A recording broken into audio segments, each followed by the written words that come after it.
नमस्कार। विद्यार्थी गीतम मंडल सुनाता की ओर से प्रिय विद्यार्थी छोटू, प्रिंस, मनीष,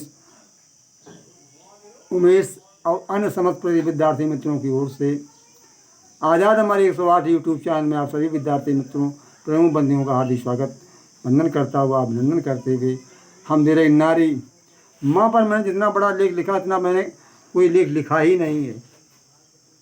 वैसे मैं कवित्व है, कविताएं लिखता और गद्य में भी थोड़ा बहुत लिखता हूँ, लेकिन मैं जो जैसा लिख लेता हूँ उतना बोल नहीं पाता हूँ, क्योंकि मैंने कई एक उपन्यास भी लिखे थे, कहानियाँ जो हमारे बरसात में भीग गई, छप्पर टूट जाने से वहीं पड़ी रही, कहीं जगह भी नहीं थी।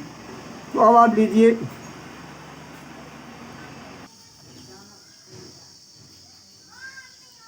तो नारी सूद ब्राह्मणवाद।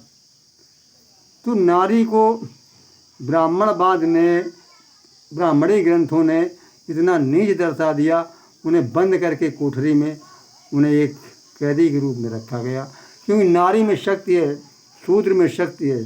सख्त को उन्होंने दबाया, सख्त का अपमान किया है। तो अखिल विश्व ब्रह्मांड में नारी शक्ति महान, अबुला कहे कर शक्ति का क्यों कर दे अपमान। नारी को अबला कह करके उसका अपमान करना ही है। सबसे ऊंचा जगत में और नारी का स्थान, खुद को अबला समझना नारी का अज्ञान। कि नारी अबला है, उसमें कोई बल नहीं है, कि नारी खुद अपने को समझ रही है, तो उस नारी का यह अज्ञान है, अपना को अबला समझना। नारी का संसार में ऊंचा स्थान है, लेकिन आज नारी अपने गौरव गरिमा से खुद गिर रही है। खुद नहीं पहचानो नारी की गरिमा को, हम क्या पहचाने? नारी खुद अपनी गरिमा को नहीं पहचान पा रही, भुला दिया उसने। असुरों से जब देवता हो गए थे युद्ध में हार,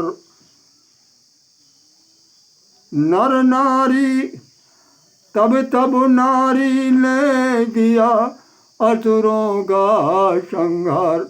जब देवता असुरों से हार गए तब नारी ने ही असुरों को संहार किया था। तब कहाँ गई थी मनुष्यों की शक्ति? देव शक्तियाँ कहाँ गई थी? तभी नारी शक्ति ही काम आई थी। देव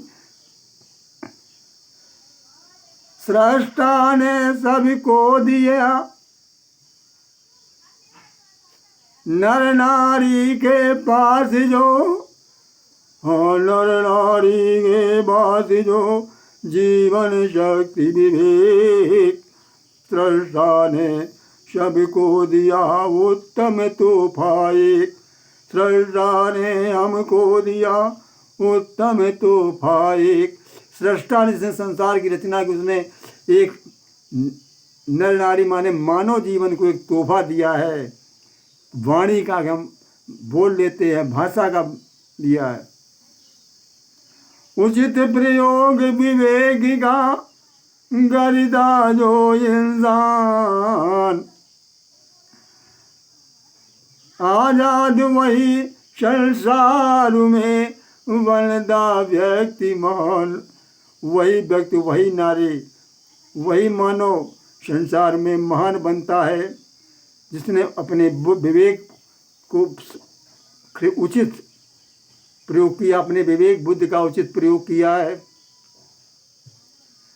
और नारी अपनी शक्ति को लेगी जब पहचान, नारी अपनी शक्ति को भूली हुई है। नारी अपनी शक्ति को लेगी जब पहचान, मिटे ब्राह्मणवाद की जड़ से नाम निशान। और मिटे ब्राह्मणवाद का जड़ से नाम निशान।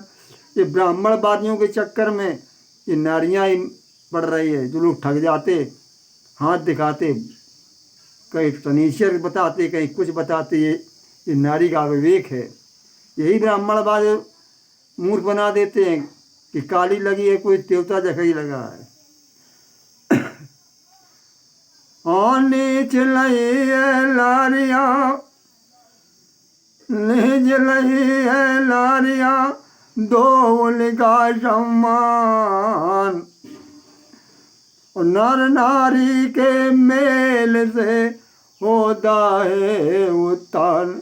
नर नारी में जहाँ मेल है वहीं उत्थान है, पति पत्नी में मेल है वहीं उत्थान है, और वरना पतन का स्थान है।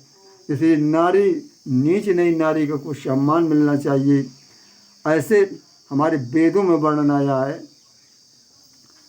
और पत्नी जैसा मित्र भी जग में दूसरु नाय, मित्र बना कर देखिए स्वर्ग बसई घर माए। आप पत्नी की जैसा कोई मित्र संसार में नहीं, उसे मित्र बना कर देखिए, घर में ही स्वर्ग आएगा। ये भात भूमि को स्वर्ग कहा गया, इसीलिए कहा गया यहाँ वेदों में सर्वाधिक ज्ञान है। मोहम्मद साहब की कुरान में लिखा है जन्नत जहाँ पर मीठे पानी की नदियाँ बहती हैं, बहुत अच्छे फल फूल हैं। वो भारत ही है जहाँ 6 ऋतुएं होती हैं। ये भारत की कल्पना की थी उन्होंने। तो पत्नी जैसा कोई मित्र नहीं है। और महाशक्ति ने कर दिए अपने 3 विभाग, दुर्गा लक्ष्मी सरस्वती करो नयन का त्याग। नारी ने, महाशक्ति नारी ने अपने 3 विभाग किए, दुर्गा है, लक्ष्मी है, सरस्वती है, और इनको आप अगर आप त्याग दोगे तो कुछ नहीं कर पाओगे।